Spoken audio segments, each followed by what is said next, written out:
ಶ್ರೀ ಪಿಪಿಡಿ ಕ್ಷೇತ್ರದಲ್ಲಿ ಕಾರ್ತಿಕ ಹುಣ್ಣಿಮೆಯ ಸುದಿನದಂದು ಹಚ್ಚಲಾದಂತಹ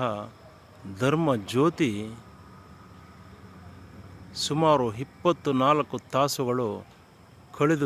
ಕಳೆದರೂ ಸಹ ಜ್ಯೋತಿ ಬೆಳಗುತ್ತಾ ಈ ಕ್ಷೇತ್ರದ ಸಕಲ ಸರ್ವ ಭಕ್ತಾದಿಗಳನ್ನು ಸಹ ಕಾಪಾಡುತ್ತೇವೆ ಎಂಬ ಸಂದೇಶವನ್ನು ಈ ಕ್ಷೇತ್ರದ ಅಮ್ಮನವರುಗಳಾದಂತಹ ಈ ಕ್ಷೇತ್ರದ ಮೂಲ ಮತ್ತು ಪ್ರಧಾನ ಮತ್ತು ಅಗ್ರಗಣ್ಯ ದೇವತೆಯಾದಂತಹ ಶ್ರೀ ಪಿರಿಯಾಪಟ್ಟಣದಮ್ಮ ತಾಯಿ, ಈ ಕ್ಷೇತ್ರದ ಗೌರವಾನ್ವಿತ ದೇವತೆ ಶ್ರೀ ಚಾಮುಂಡೇಶ್ವರಿ ಅಮ್ಮನವರು ಹಾಗೂ ಈ ಕ್ಷೇತ್ರದ ಕಣದಲ್ಲಿಯೂ ಸಹ ನೆಲೆ ನಿಂತು ಈ ಕ್ಷೇತ್ರವನ್ನು ಸದಾಕಾಲ ಕಾಪಾಡುತ್ತಾ ಬರುತ್ತಿರುವಂತಹ ಶ್ರೀ ನಾಗದೇವತಾ ಮಾತೆಯ ಆಶೀರ್ವಾದಗಳು ಸದಾಕಾಲ ಈ ಕ್ಷೇತ್ರಕ್ಕೆ ಬರುವಂಥ ಸಕಲ ಸರ್ವ ಭಕ್ತಾದಿಗಳೆಲ್ಲರಿಗೂ ಸಹ ಇರಲೆಂದು ಈ ಪ್ರಸ್ತುತ 109ನೇ ಸುತ್ತಿನ ಪಾದಯಾತ್ರೆಯನ್ನು ಕೈಗೊಂಡು ಈ ಧರ್ಮಜ್ಯೋತಿಯ ಮುಂದೆ ಬೇಡಿಕೊಳ್ಳುತ್ತಿದ್ದೇನೆ. ಧನ್ಯೋಸ್ಮಿ ಮಾತಾ, ಧನ್ಯೋಸ್ಮಿ.